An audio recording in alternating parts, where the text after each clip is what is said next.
All right, good morning, everybody, and welcome in. So show me a little show of hands, who likes to set stuff on fire? Who likes to break stuff? Because what if I told you that that could be a productive activity? What I want to talk about now is that yesterday we were talking about tolerance and how basically if you keep drinking, your highs get lower, your lows get lower to the point where your high is where your baseline used to be before you started drinking. And then on the other side, as it starts coming back up after you quit drinking, your baseline gets better. And if you're eating better and working out better and all that good stuff, your baseline can actually get above where it was before. How cool is that? That brings us to our topic today, and an absolute obsession of mine. We can destroy something can crash and burn, be brought down to its rivets, and we can bring it back even stronger. How cool is that? I mean, think about the places where this applies. Controlled burns, Stephen, yes. Nothing better than burning stuff before lunch, right? So talk about controlled burns. If you're not familiar, and I actually wasn't until a few years ago when I covered some of them, what they're doing is they're setting fire to these acres to get rid of all the invasive species, to get overgrowth under control, to actually expose the soil, that good soil, so new plants can grow. And it actually triggers growth of the stuff that you want. I mean, it's super cool.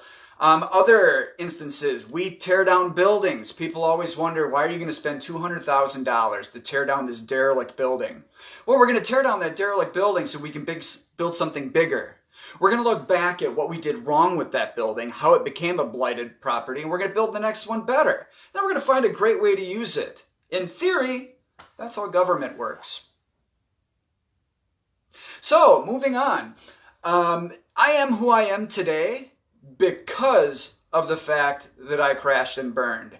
I don't know what person I would be right now if I hadn't gone through addiction, if I wasn't mentally ill, if all those things hadn't happened. Over the past few days since I started doing this, I had a number of people reach out and say, I'm so sorry. I feel this overwhelming guilt that I didn't help you, that I didn't notice things, that I wasn't there for you. A couple of people have gone so far as to, feel guilt because they felt they were enabling my alcoholism. And that was tough. These are the sort of unintended consequence that me, as a very narcissistic person, that I didn't think about the impact on others. And the way I approach it, what I've communicated, is that nobody has anything to apologize for, because I really like who I am right now. And I've got a lot of really fun memories. There was a point where drinking was a lot of fun and it created great memories. But I got this whole allergy thing to drinking that I developed over the years, where if I have one, I'm going to have a whole bunch more. So, drinking, not fun, not productive anymore. But I loved it back then, and I still love those memories that we had. I wouldn't change a thing. If anybody wants me to absolve them of any of that, I can't do it because I have nothing to absolve them of. I love where I am right now. So think about the other things that we do. We trim perennials, and then the plant comes back bigger and stronger with more flowers. Here's where it occurred to me, and where I really got obsessed with this, was I was lifting at the gym recently, and I was thinking about the fact that how cool is this? I am shredding my muscles, I am destroying them, and they're going to come back bigger, stronger. I'm going to be in more control and be capable of doing more heavy lifting because I'm willing to go through a little bit of pain and shred those muscles. Game changed, man. Game totally changed. And I don't want to get too deep into the religious stuff, but it's pretty doggone cool that God made that possible. There's a lot of things that I can't explain. It's because I believe that God made things the way they are for a reason, and He set it up that we have the opportunity to shred something, destroy something, and it comes back bigger and stronger. I don't know, man. It makes me emotional. And it makes me feel also that if I didn't take advantage of that, if I'm not willing to do the work, that's on me, man. So I hope you're all able to do the work, and I'd love to hear examples, whether you're dealing with somebody who's addicted, whether you are in the battle yourself. Show me some examples of where you've seen it, where you've been able to sort of look back on something that went wrong, tear it down, and build it again. The comment section below is fantastic for that. If you missed out on past videos that sort of set up this conversation, check them out in the archive in the YouTube channel.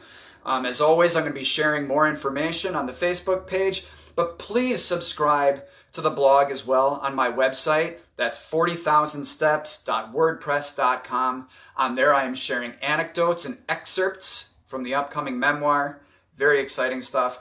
The other thing I'll leave you with is, I'm trying to brand this thing, honestly, because I want it to grow. And, eventually it'd be super cool if, when after the coronavirus, this whole thing is figured out, it'd be nice if I can get out there and talk in front of people. So I'm trying to build it. Here's one way I could use your help. Help me come up with some theme days. I'm thinking, speaking of the devil, I want to do Feedback Fridays. I want to know what you like about this. I want to know about things that you'd like to see more of, things you'd like to see less of. I could use that help. I'm also thinking Testimonial Tuesday eventually, and that's going to be an opportunity for anonymous testimonials. But hey, maybe some people are psycho like me and they like putting themselves out there. I can tell you it's very cathartic and helpful. I want to share those stories because sure, my story is cool, but it's only one of a million. So I hope you guys are having a fantastic morning. I hope it's only going to springboard from here and your day is sensationally awesome. And I can't wait to catch up with you tomorrow. All right, we'll talk soon.